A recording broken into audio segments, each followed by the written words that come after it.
Hey, middle-aged gamers, welcome back. It is so nice to be here with you guys. We are back to regularly scheduled programming this week, so keep an eye out for our 3 long-form videos.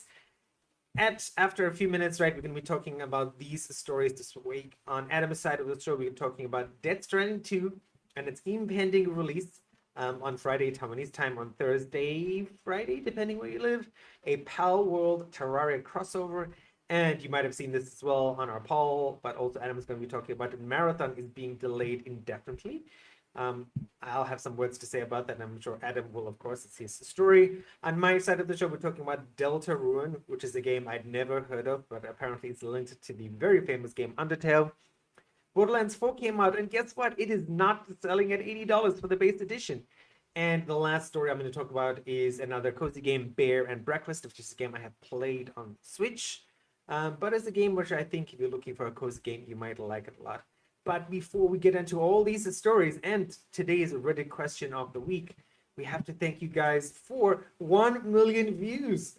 Thank you guys so much. It has been, I was just telling Adam, I'm looking at the numbers. After 2023, we just doubled our impressions. And if you're not into the whole web lingo and stuff, impressions are the people that you reach. And every year it's just gotten better and better. And thanks to you guys so much. Thanks to Adam for making amazing content like Still a Blade, like Mother's Fear, like the Liza P short, which people love, which is now one of the top videos of ours lifetime in terms of shorts and revenue. But we appreciate you guys tuning in. We still love if more of you could subscribe, so we can get that subscriber count up and down. But it has been an amazing experience. It's been a very busy and stressful experience. You guys see Adam all the time, who is very sleepless because of preparing for all the show. He does a lot of work for that. My time is going to come after this. I'm back to editing videos during the week and shorts and all that sort of jazz. So thanks for the Instagram followings. Instagram's also taken off. Again, thanks to Adam's other shorts that he's done over there as well. We reached 300,000 people last month at Instagram, which is like 10x what we did in April.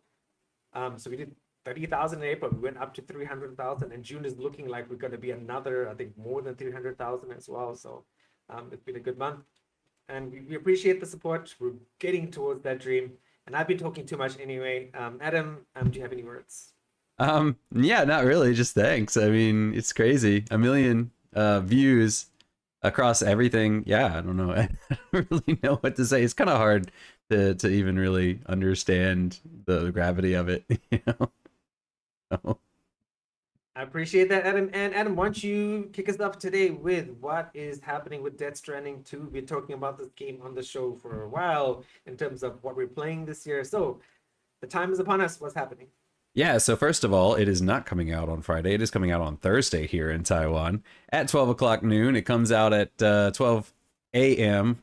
in the US Eastern time, and it looks like we're getting a global release. They recently released all the times for when it will be releasing, and it looks like they're all pretty much simultaneously. So if you're not sure what time it is for you, just look at noon US Eastern time, and yeah, that should be the time that it's going to be releasing for you. So for us, that should be noon on Thursday. So tomorrow, no, not tomorrow, the day after tomorrow, and I'll finally be able to play it. So that's going to be super exciting. So as a quick recap on Death Stranding, real quick, basically you have the events, you have an event called Death Stranding, and what it does is it knocks out communication between everybody. So, humans are now living in these little isolated pockets across the world.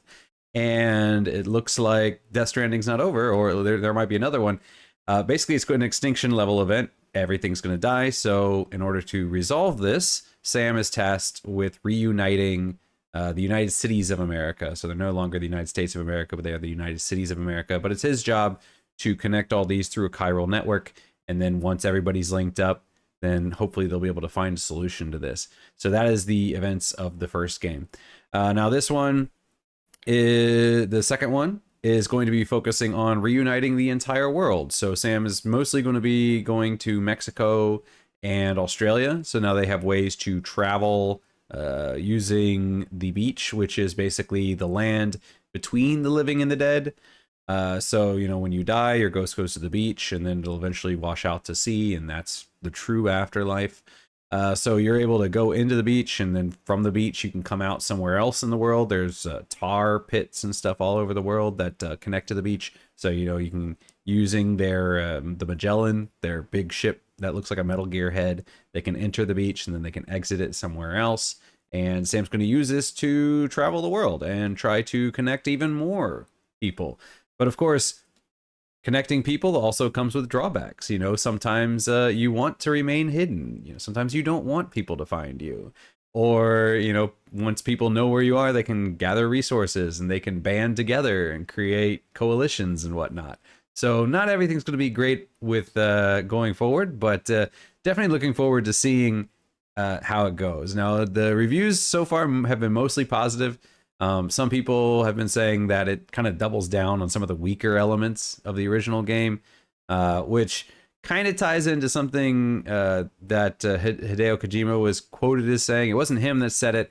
It was a man by the name of, I'm not sure how I'm pronouncing this correctly, but 𝙎𝙪𝙥𝙥𝙦. I'm not quite sure.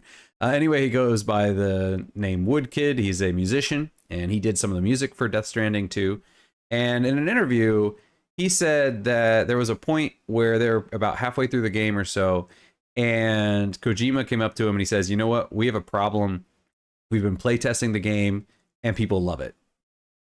And they love it too much. And that's not good, because that means we did something wrong. You know, if everybody likes it, it's too mainstream. So we're going to need to change it up a bit to make it more controversial. We want there to be people that like it, and we want there to be people that don't like it, and we want to inspire conversations and that sort of thing. So, you know, we're going to have to change it in order to make it so that not everybody loves it. I mean, part of what he said was that he wants people, you know, he said if everybody loves it, that means it's pre-digested. So basically it's safe. It's, you know, it makes it so that you're making something that people already like, and part of his goal was to create something that maybe people don't like when they start, but as they move through it, it starts to grow on them. And I think that's a good thing, you know, to get people outside their comfort zone, get them to try something else, get them to discover like, oh yeah, I actually, you know, do enjoy this when it wasn't something that I initially thought I would enjoy. But I do think it's a little bit of a strange thing to say, oh, this is too popular, too many people like it. You know, that's kind of edgelord territory there. You know, that's like shock value for the sake of shock value. It's really weird, I think, especially in art. Like, I understand, like, I get it from the perspective that if you're saying like, okay, I want my art to be to spark conversation. That's my goal. I want people to have conversations, and I want people to talk. And so from that perspective, I kind of get it, where if you're like, oh, if everybody's on the same page, it's not going to spark any conversation. So in a way, my art fails because I didn't achieve what I set out to do. So in that sense, I get it. But at the same time, I don't know, in a video game, it's weird because you're like, okay, I have these cool ideas, and then you make it, and then, you know, it's like, oh, you know, it's like if you were carving a statue of something, and it comes out, and you're like, everybody agrees that this is beautiful. It's like, well, then you created a beautiful thing. You know, it might not have been your intention, but you still created something that has value. You still created something that is good. You know, you still created something that that works. You know, it didn't work the way you wanted it to. And from my perspective, you know, as any kind of art that you would do, like if you do a video or if you do music or anything, if you create something, you know, I don't know, like it feels weird to me to be like, okay, art has to do exactly what I want it to do, because art is interpretive, you know. So if you, I mean, some of the best art is when you set out to do one thing and you fail, but you create something else by accident. So for him to say like, oh, it was too good, I need to, and also I think the wording wasn't great. You know, I think you could have worded it a little bit better. If you were like, oh, you know, I wanted to spark conversations and I feel it didn't really do that. So I need to maybe tweak it a bit because I want to get people talking. That's a little bit better than saying, oh, it's too good, it's too mainstream, too many people love it. You know, that's very different connotation. Maybe the same core meaning, but the message comes out a little bit weird.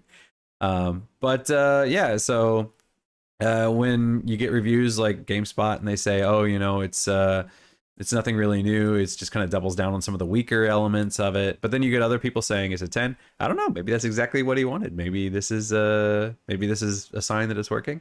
I don't know. Looking very forward to checking it out when it comes out in 2 days. And yeah, I will. I don't know if I'm actually going to be doing this on stream.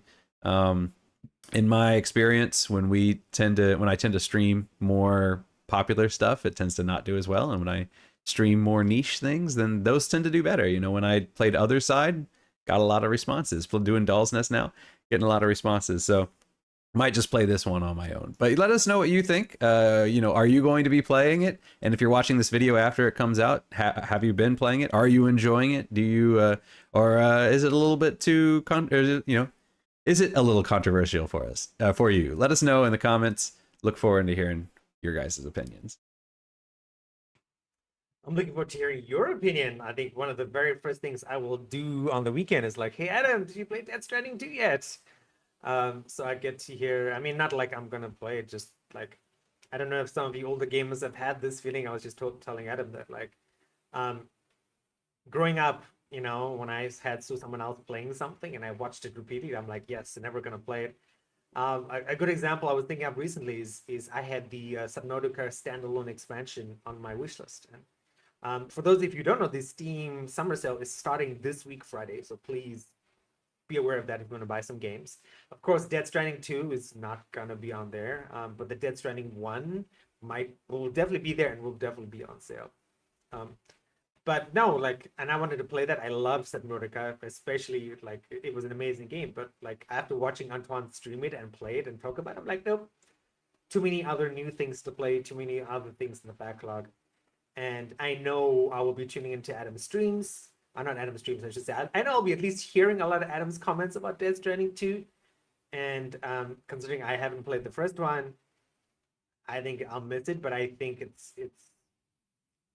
is, because I looked at a few early reviews and impressions and seen a few shorts here and there about what people expect. And of course, I've listened to some of the other videos on the channel about this. And I'm looking forward to what the general reception is going to be come the weekend.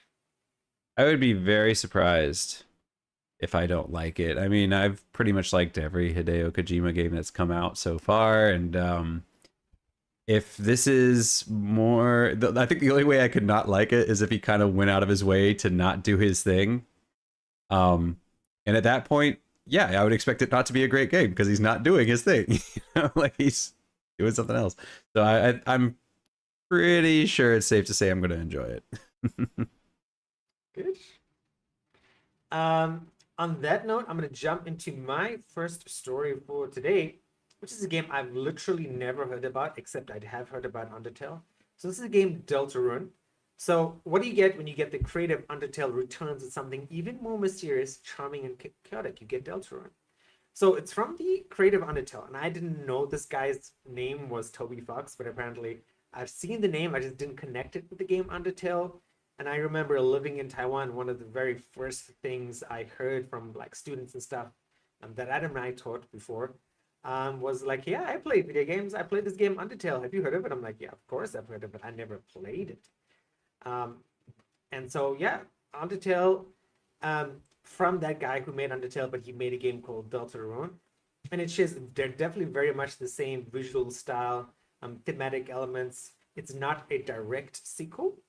So unlike Undertale, Deltarune is released in chapters, and you can actually play the game for free. Like the very first, I think it's chapter 1 and chapter 2 are free. And they have more chapters on the way. I was looking at the Steam page, and the guy was like, I guess chapter 1 and 2 are free. 3 and 4 you pay for, and it's cheap. It's like under $20. And the guy said chapter 5 and 6 are expected to be released in 2026. I mean, it's interesting that he went this way. I guess it kind of makes sense in a way that like people loved Undertale and they wanted more Undertale, but like Undertale was made and it was done. There was no DLC, there was no extra content.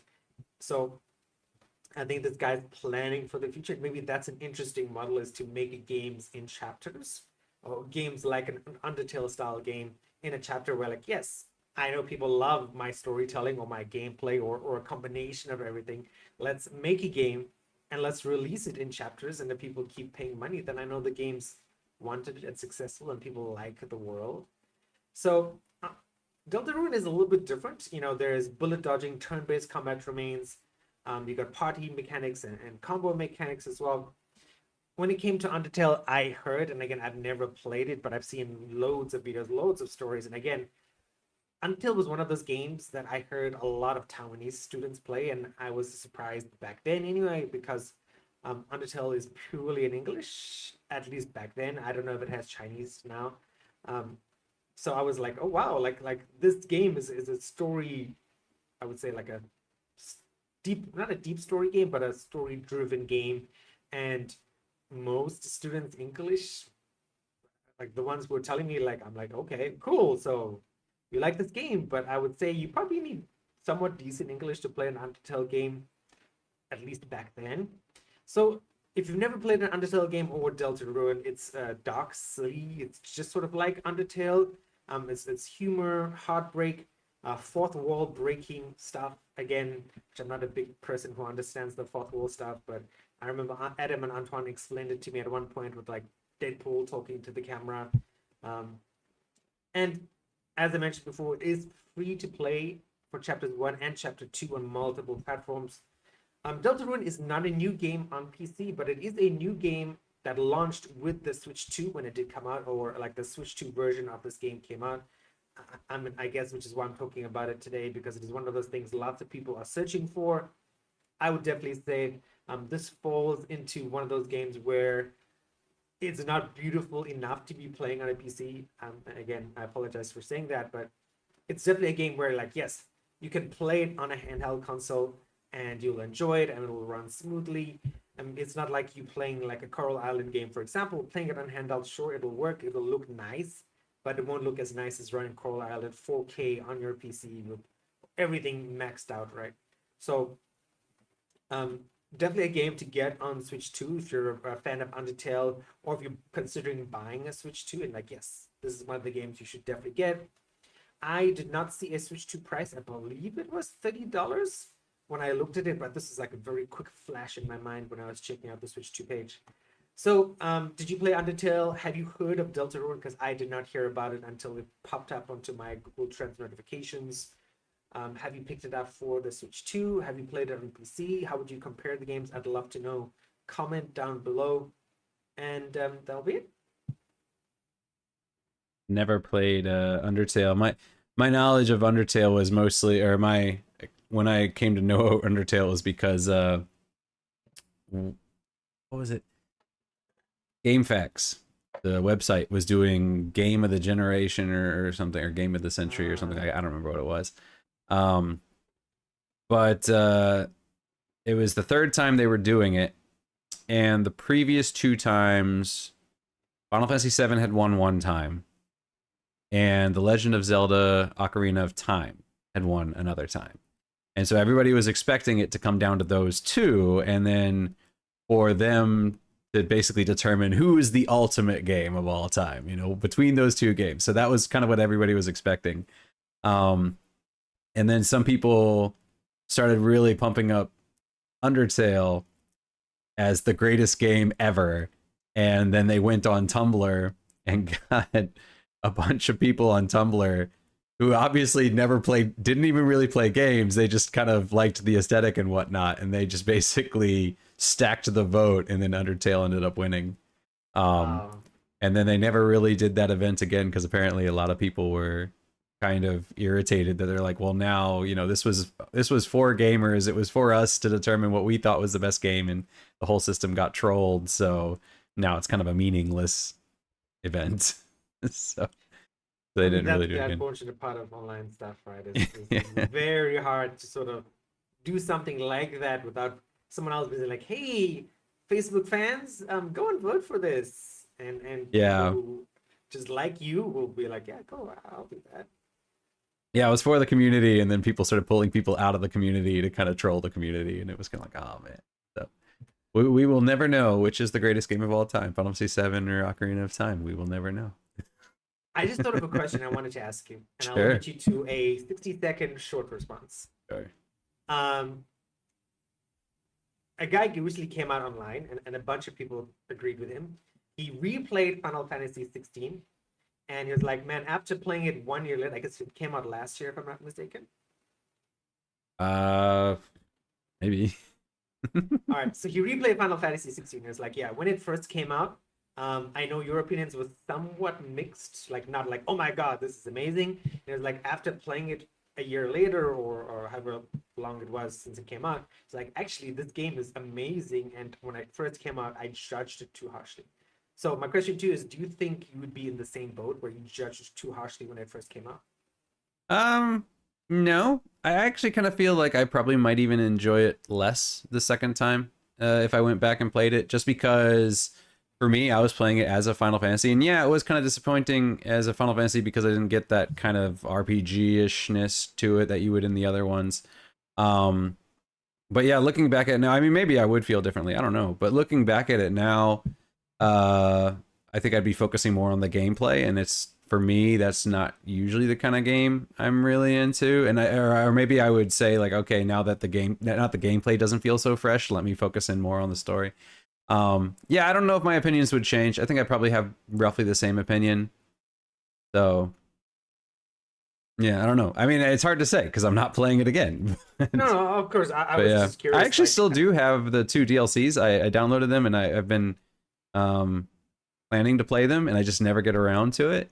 So maybe if I go through and I play through those, maybe I could give you a better opinion. But I mean, again, it's one of those things where I'm like, I'm not feeling like particularly driven to do it, you know, so other games keep getting in the way. So.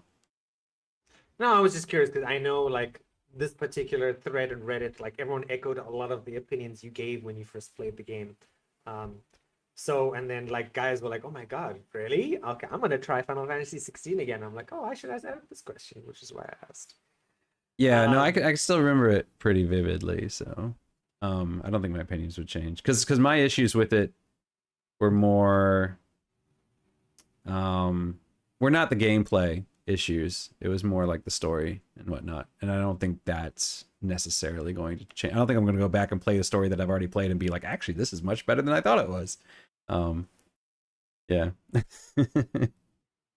All right, speaking of things that might become better due to partnerships, tell us about the crossover with Terraria and Palworld. Yeah, so Palworld's getting its first ever crossover. It's growing up. So Palworld, as we've known, has been out for a while, and they're in all sorts of legal arguments, or what do you call it, stuff. Nintendo suing them for stealing their mechanics that they patented after the fact. So anyway, Palworld though is not giving up. They changed certain things, right? They don't use the little balls the same way, and you don't release them the same way, and now you can't even glide on a PAL anymore. You have to use an actual glider. So they are changing that, but they're clearly not giving up because now they are going to be creating a crossover with Terraria, which is actually pretty cool. So this is going to launch on June 25th, which is tomorrow for me. I guess if you're somewhere else, it might be the day after tomorrow, but it's tomorrow for me. June 25th, and they are going to be adding creatures from the game Terraria. They are also going to be adding some bosses from Terraria, so you're going to get some boss fights there too. Now, it's not going to be adding things like map editing. You know, Terraria is kind of like a 2D Minecraft, right? You have the pixels or the little blocks, and you can tear them up or build them or do whatever you want with them. They're not going to have that, unfortunately. If you want that, you're going to have to wait for Tomo Endless Blue. Watch our video on that. But it is actually really cool that they're doing this. And honestly, I think this is actually kind of a clever little idea because from Palworld's perspective, right, they're in this legal fight with Nintendo. If they can link other products to their game, I think it's going to, you're basically pulling allies into the fight in a way, right? You're saying like, oh, if our game gets taken down, then, you know, you guys are gonna, you know, our crossover is going to, you know, you're associated with us now. So I don't know if that's their intention, but you know, it's probably not. It's probably they're just like, oh, hey, we want to do some crossover stuff. But I think it does kind of bolster their ranks when they demonstrate that there are other games that are willing to throw their hat in with Palworld and say, Palworld has value. Palworld's a great game. We want to work together on stuff. So I think that is actually kind of cool that they're doing that and a little bit strategic. I don't, I don't think it's the main reason they're doing it, but I do think there's some strategy in there. But other than the Terraria stuff, the bosses and the creatures themselves, we're also getting some new stuff on its own. So in the game, there are also going to be some new islands. So you're going to have some more areas to explore, some more areas to check out. You're also going to be getting some new pals, and which is actually really cool because these are just regular pals, but you're going to be getting some new ones. And it looks like they showed some pictures. It looks like we're going to be getting some new variants of existing pals. So for example, some pals in the game might have two versions of them. You might have like a yellow version and a green version, and the green version is more of like a plant-based thing and the yellow version is more electric. Or you might have a red one and a green one, so one's fire and or something like that. So they do have it does look like they're creating some new variants of them, slight color changes and maybe some slight tweaks to their design. But it does look like we're also getting some entirely new pals that are completely unique. So that's really, really cool. Also, as I said, new islands to explore. That's also really, really cool. But we are also getting... Ooh, sorry, they're doing construction next door. We are also getting 6 new languages added. So they're going to be adding Spanish, Latin America, Indonesian, Vietnamese, Turkish, Polish, and Thai. So those are going to be added to the game. So if you're in a country that speaks those languages, hey, lucky for you, you're getting a localization. So yeah, I think this is all really, really cool. It's cool to see Palworld, still working hard and trying to survive and thrive and grabbing allies and getting out there with other games and saying like, hey, we're legit. I think that's another thing, it kind of legitimizes them if other games are acknowledging like, hey, this is somebody we want to, do things with. So yeah, looking forward to seeing what they do. Pretty sure this is a free update, so check it out on June 25th. No, I would totally agree with you. Like, I think from a legal perspective, you don't really want to get involved with someone who's undergoing a legal fight or in court with somebody else, especially somebody as quote unquote big as Nintendo. And if you do, you either really support the idea that Palworld is trying to do, like distinct IPs, or the idea of someone copyrighting an entire genre of gaming for 50, 100 years, whatever the lore is, right?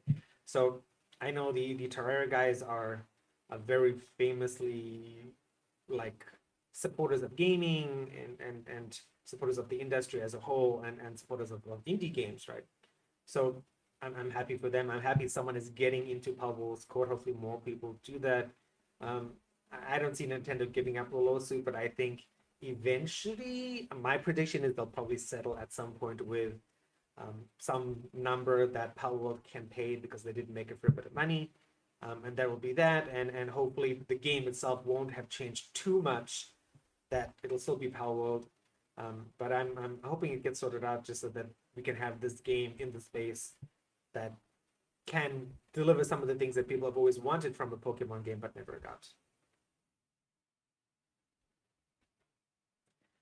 All right, I'm going to talk about my next game, which is Borderlands 4. Borderlands 4 is officially happening, and the early reports suggest it's not just more guns and chaos. It might just change everything.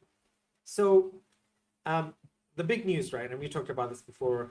I don't know if we talked about this on the show. We might have talked about it offline, that the base edition of Borderlands was going to cost $80, like the Outer Worlds 2.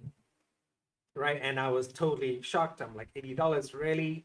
That's kind of terrible, because I mean, I played every Borderlands game, and Borderlands games usually don't last like 20 to 30 hours. Maybe you pay it again with your friends, right, and do co-op. I mean, that was as I got older, the main draw of a Borderlands game was to play it with my friends. So Borderlands 4, I was like, yes, finally, fantastic. I'm excited about it. So Gearbox CEO Randy Pitchford confirmed that development is well underway. I mean, we already know that. We know it's coming out later this year. I believe the date is somewhere September, October of this year. And again, those times might change depending on, QA testing and that sort of stuff. So we also know some characters are returning, like Tiny Tina and Lilith will feature alongside a new villain faction, which is nice because we've had the same villain factions, I believe, for like the last few Borderlands. I mean, not that it's boring, because I mean, you shoot one kind of enemy, a skag, I guess, or the people, the crazy people who wear the helmets. Psychos?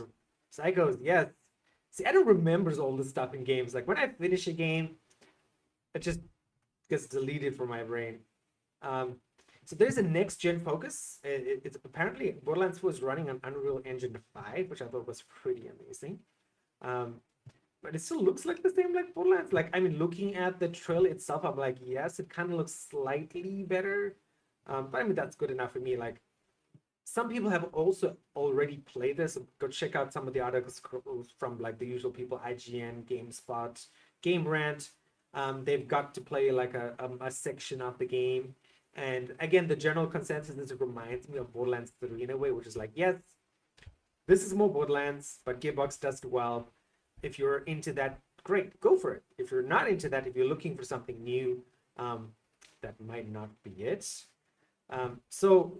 Again, this sort of contrasts what the studio is saying. Is like, this is going to be very different, but the early review, the impression that some media outlets got exposed to were like, actually, this is more of the same.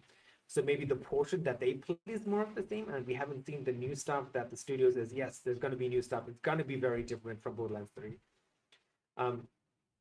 So the studio is saying, yes, it's going to have a more refined narrative with branching outcomes and RPG-like mechanics. So Borderlands has always had RPG-like stuff, I feel, because there were skill trees. Like, I mean, going back to the original Borderlands, we played that Assassin Zero.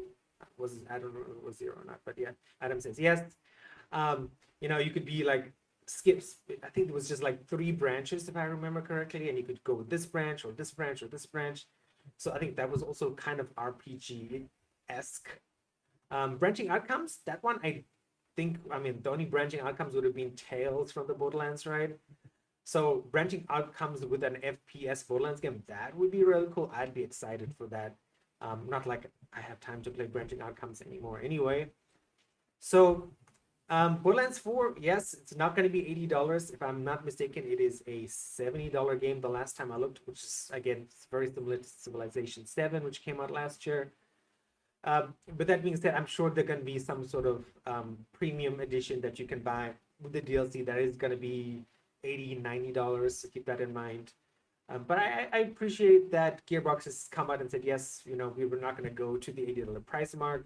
We're going to keep it at $70, even though it's still not $60, but it's still a nice intermediate ground of like, yes, you know, this is the pricing you're getting. And if it is replayability, right, as a younger gamer, you know, you do want to buy a game that allows you to play it for a month, 2-3 months at a time, rather than like, okay, I played this game, it's finished, I don't want to play it again because it's pretty much the same.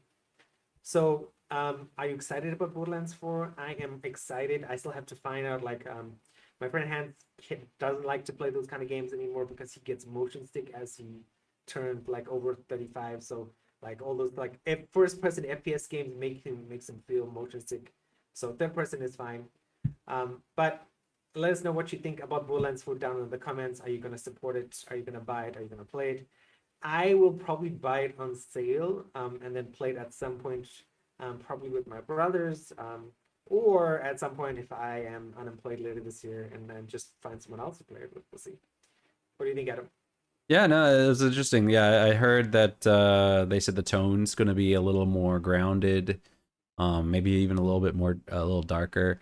They also said that they're taking it off of Pandora, so all the previous games have taken place on Pandora. This one's happening on a different planet, and so they said doing that kind of did free up some ability to, you know, kind of take it in some new directions. You know, maybe, you know, Pandora's pretty notoriously a place of anarchy, so maybe by taking it to a new planet, you know, you can tone things down a bit and not necessarily make it seem completely out of character, you know, because you can be like, okay, well, Pandora was kind of not a organized, you know, place. So, but yeah, then it allows them to have new factions, and also, as you said, it allows them to have new enemies, just because, you know, you're not going to have the native fauna. You have completely different fauna. Although there do still seem to be psychos, so they're still around. But Yeah, I don't know if I'm going to play this one or not. If I have friends that pick it up, yeah, I'll definitely pick it up. But I've played Borderlands, like we played Borderlands 2 back in the day. I played Tiny Tina's Wonderland with my friends. Um, I tried playing Borderlands 2 on my own shortly after we had played it, and I don't know, I didn't enjoy it as much solo. So I don't think I'd be playing this one unless other people are playing it. But yeah, it looks good. So. All right, on that note, Adam, tell us, what is your final story? Marathon being delayed indefinitely, which is very sad. Yeah, depending on who you ask. So Marathon recently, as of June 17th, which is the day after our last show, Bungie came out and they said, you know what, this game is going to be postponed indefinitely or delayed indefinitely. They had originally planned to release on September 25th. It had been pushed back. They were saying, okay, we're going to do some more of these kind of open alphas or, you know, closed betas or whatever they're doing these days. So they're going to do a few more of those to do kind of like quality control, make sure they had it all in the bag. But now they're kind of like saying, yeah, you know what? No, we're just going to, you know, we're just not going to have a set date. We're not going to tell you guys until we're ready. We're just going to work on this until we can finally get it to work. But we have been assured that Marathon is not the next Concord. That Marathon is not the next Concord. Their words, not mine. So we'll see if that comes to pass. But they did release an update saying what they are going to be focusing on moving forward. So one of them, they said they're going to be upping the survival game. So they're going to have more challenging and engaging AI encounters, more rewarding runs with new types of loot and dynamic events, and making combat more tense and strategic. They're also going to be doubling down on the Marathon universe. So they said they're going to increase visual fidelity, more narrative and environmental storytelling to discover and interact with, and a darker tone that delivers on the themes of the original trilogy. So I guess originally they were like, oh, we're just going to focus more on the multiplayer. And now they're like, you know what? It was kind of tangentially related, but now we're going to try to, like, you know, really lock in some connections with the original games. And then they also said that they will be adding more social experiences, a better player experience for solos and duos, and proximity chat so social stories can come to life. So those are the three things that they said that they're going to be doing. Unfortunately, the big thing that a lot of people were saying was, don't make it an extraction shooter. We want just like traditional gameplay here. But you know, it doesn't look like they're going to be doing that. Now, it does say at the one part, it did say more rewarding runs with new types of loot and dynamic events. I think that there are ways that you could make it work. I think extraction shooters are very, very sensitive if you want to get the balance right, because you want people to feel like I'm not being set back constantly and I can't make progress. That was one of the issues that myself and a lot of people had with very early builds of Synduality very early on. You know, you got some people that were really hardcore players, they were really good, and they would get the highest level gear, and for somebody that's not hardcore, there's just no way you can compete with that. So you just go out and you're gonna die. You know, their skill levels are higher and their gear's higher. There's nothing you can do. They're just gonna take your gear and you're just gonna lose money. They did patch that so that now if you're a player that plays more passively, if you're not fighting other people, it will start to slowly match you with people that are kind of in that same group. So after a while, you're probably not going to see too many aggressive players in your lobbies. But yeah, so here I don't know if I don't know if those rewarding runs are going to be, you know, like you're getting so much stuff. It's like, yeah, you lose this gun you really, really liked, but you know, do another 2 runs, you'll be able to build it again. You know, you'll be able to get it back in fairly short order. Or if it's the kind of thing where it's like, oh yeah, you know, I spent 3 weeks trying to find all the parts to build this gun. I lost it. I don't want to have to play for another 3 weeks to get this thing back. You know, so we'll see how it goes. But Bungie has also promised another update in the fall, so we're probably not going to hear back from them again anytime soon. But maybe September, October, around then, we'll hear about what their plans are moving forward. So until then, Marathon is just going to be sitting in limbo. Although they did say they might do some more of these kind of closed alpha testing. So we'll have to see. That's, I mean, it was such, I saw the story as well. I was like, oh, okay, this kind of makes sense. Is that like as you, there's such a mass of opinion about this, and I would say definitely mostly leaning negative. And then if you're going to keep open it up and keep being public about it, it's just going to eventually, talking about, we did the anti-fan conversation, right? It's there are more anti-fans now than there are fans of the game, I believe. And again, I could be wrong. Um, so it makes sense to close it. And extraction shooters, like I was watching a video, like the best single player extraction shooters. Um, and even then, like I feel like we had the battle royale genre, now it's the extraction shooter genre because there's so many on Steam. You know more about the PS5 RAM, um, and it's such a, and I understand why people like it. I think it's sort of attached to the Elden Ring difficulty thing of like, yes, even the single player run is like get good, shoot well, like have a run and not die, and I mean that's kind of cool, and then get better gear and better stuff, and then balance everything, and I mean it is definitely very challenging. But at the same time, I think companies dive into this genre with the expectation, yes, we're going to make money because everyone else is making money. Whereas instead, you could just, as you were saying, it's like you could just make another Destiny-like game and people would still buy it because there is that nostalgia for the game. And going back to what you said about Clear Obscure, right? Like the same thing is like, Square Enix said, we don't want, nobody likes turn-based combat anymore. And Clear Obscure came out and did it. And here we are later with, still articles coming about a Clear Obscure months later, voice actors and gameplay and the next game and lots of stuff. And that's when you know a game's successful, right? So maybe they'll come out with a totally different game. But I think they're probably still set on that extraction shooter genre, unfortunately. I loved the Charlie Cox quote for Claire Obscura. That was so honest. Yeah, I was just thinking about that today, actually. It was just so honest. And I kind of feel for him. For those who don't know, they were doing an interview, and he said, "I'm not a gamer. My agent said, hey, would you like to do some recording, voice recording?" And I said, sure. And then so, they took me in, put me in the booth. I did 4 hours of recording, and that was it. I was done. So went about my merry way.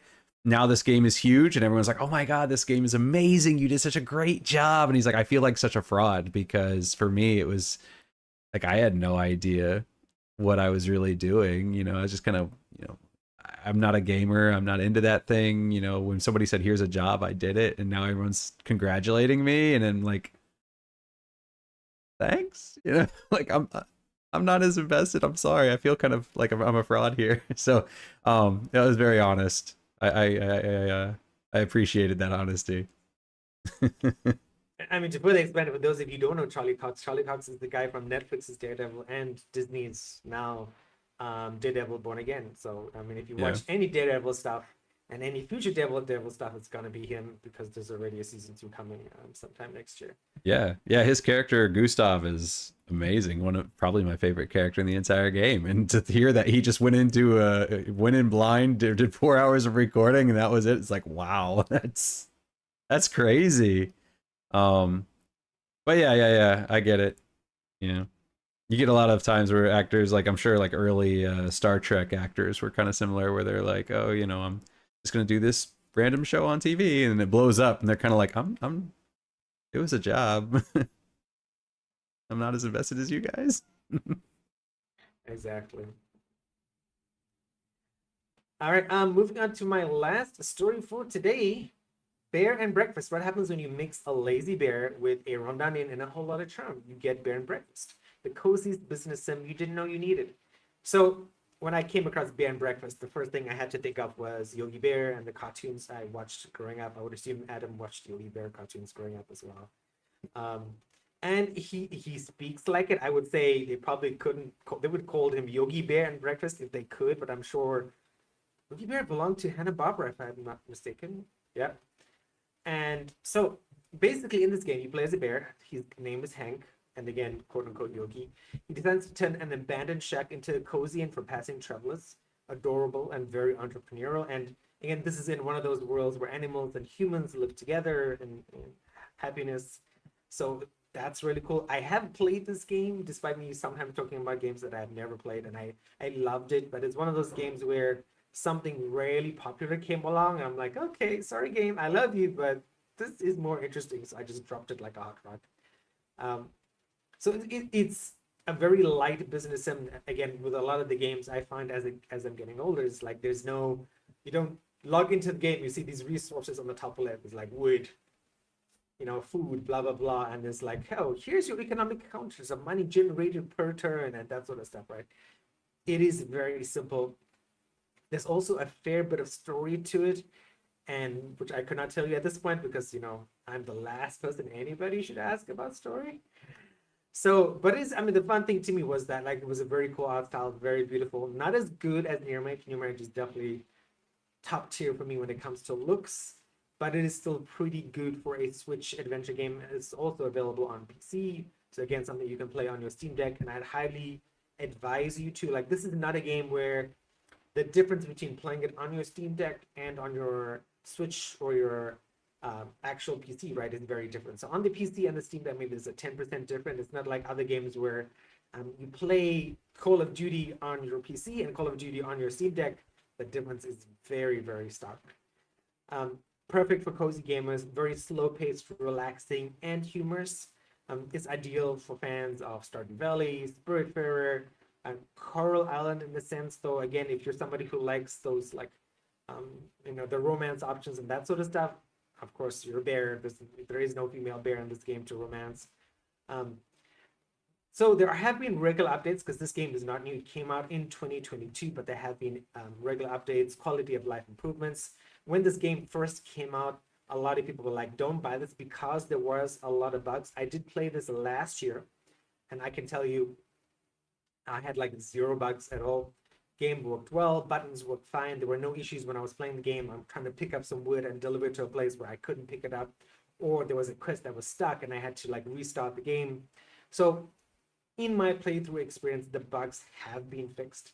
So if you are waiting for this game, you're like, yeah, man, I like the look, but I've seen the early reviews. And again, that's kind of the downside of early reviews, is that you might look at a review from a game that came out in 2023 or 2022, 2020, like, this game is good, but loads of bugs, stay away from it.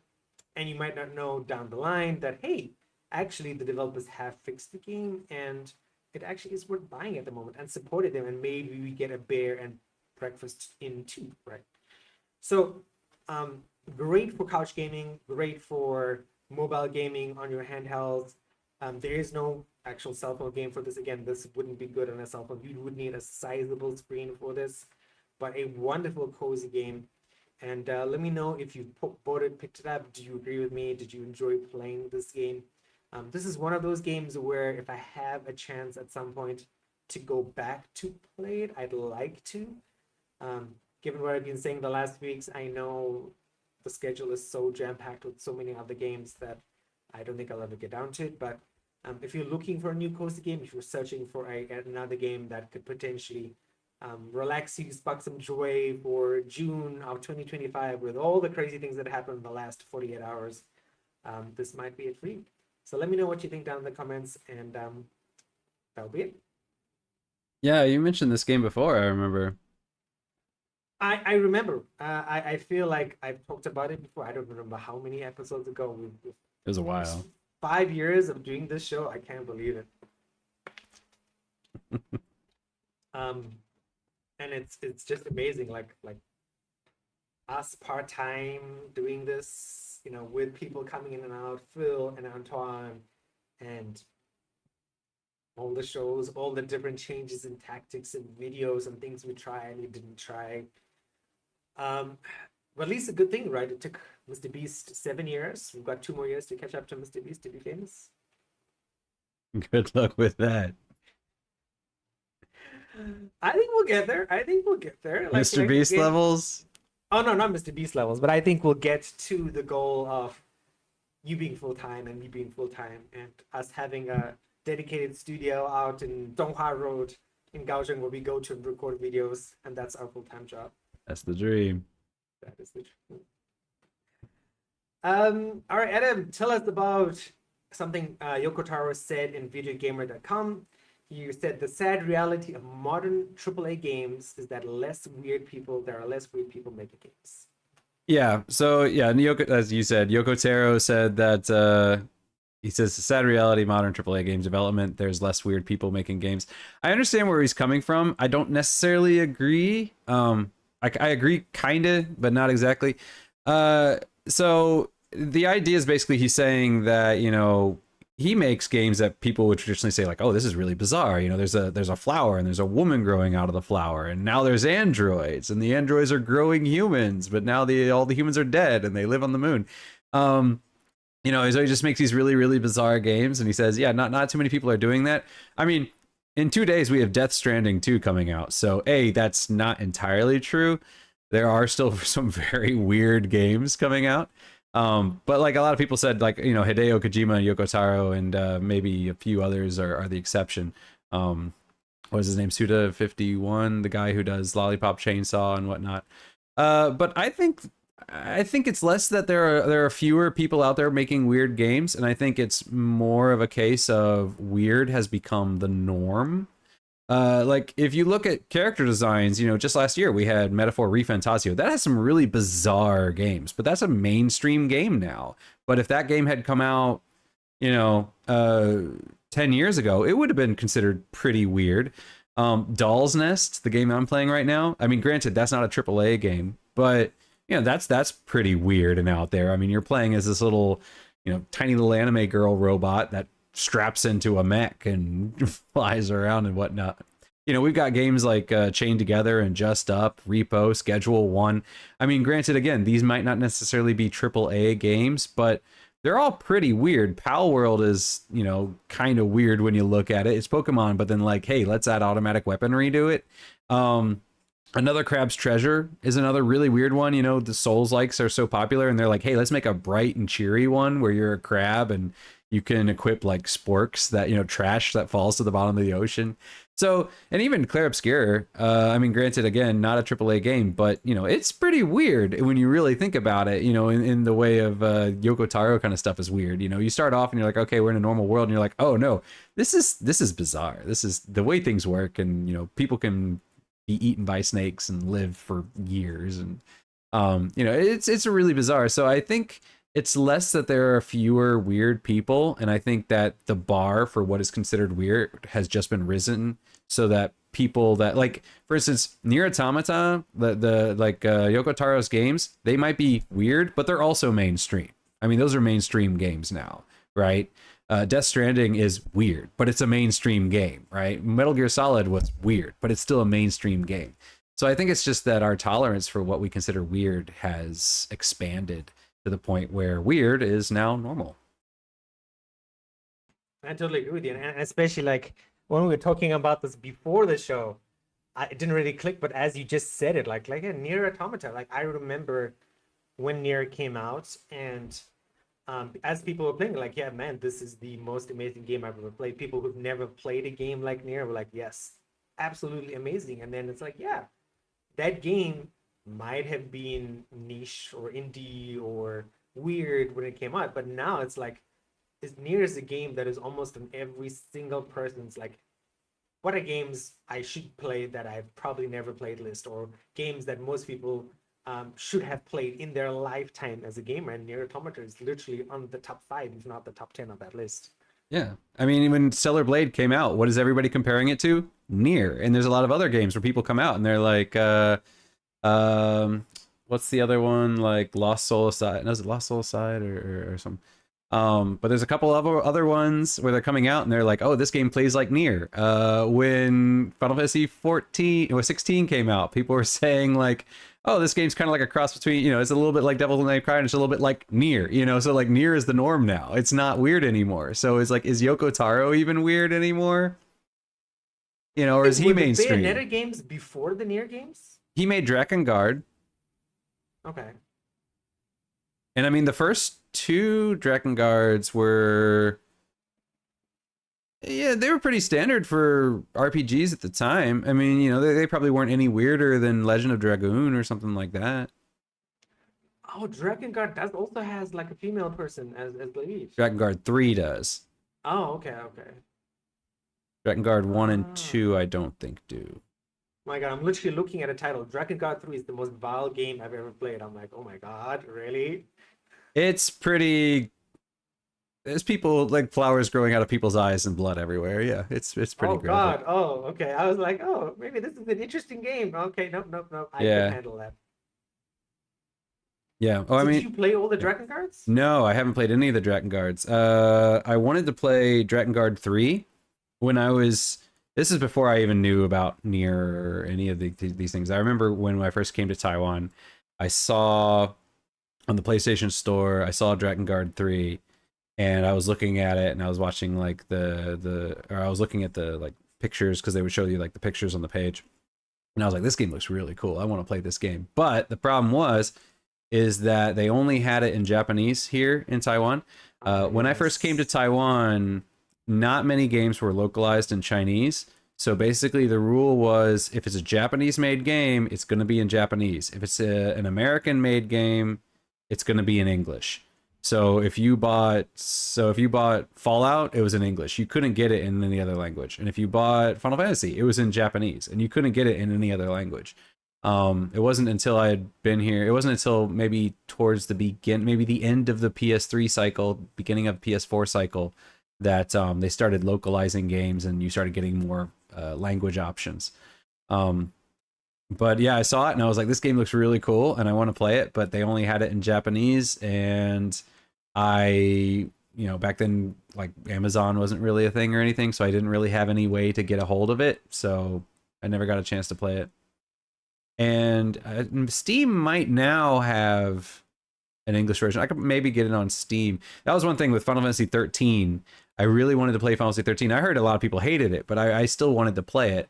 But it was in Japanese only, and even on Steam, it was in Japanese only. They didn't have language options. They didn't add language options until I think it was like 5 years after the game was out or something like that. Like 5 years after the fact or something, they added even language options on Steam. So now at this point, I'm holding out hope that they do a Final Fantasy 13 collection edition and they just have all 3 games in one collection. I know a lot of people are pushing for that online. So I'm holding out for that. So. Dragon Guard, like you Google it, Dragon Guard Steam, and you see Dragon Guard as the first search. When you click on the link, it just takes you to Nier Automata, Nier Replicant, Nier Automata soundtrack, Voice of Cards, the original, the Isle Dragon Roars. Yeah, there Yoko is no Taro does Dragon voice of Guard Steam. cards, yeah. So that is unfortunate. But just some breaking news. The Xbox app is now going to include Steam, good old games, everything. It is currently only available to the Xbox Insider program at the moment, but going forward, you'll only need the Xbox app on your computer, and it will connect to every single other store, and including your handheld devices as well. So yeah, the ROG Ally Xbox thing, when you launch it, will have access to all your Steam games as well. Oh, they're trying to pull everybody into one unified platform. Yeah, I mean, like, as somebody, I hate the number of things I have to install. EA, I have to install Ubisoft Connect. Like, as bad as it is, and I already know that from, even though I'm seeing your blurry face, I can already know what the real expression is like. Like, I would kill. I would just install the Xbox app and not have to install any of the other stuff. Oh, thank God. No, I don't mind installing multiple things. I mean, if I'm using multiple stores, it's not that hard for me, because usually if I'm, for me, if I'm playing a game, I have a folder listed games, and I'll put shortcuts to all the games I play pretty commonly in there. But also, like, I have Steam in there. I have EA, it used to be Origin in there. So for me, it's like, okay, if I want to play a game, open the folder, open Steam, open the game. Or if I want to open a different game, if I want to open The Sims, open the folder, open EA, open The Sims. It's the same number of clicks, no matter how many stores I have.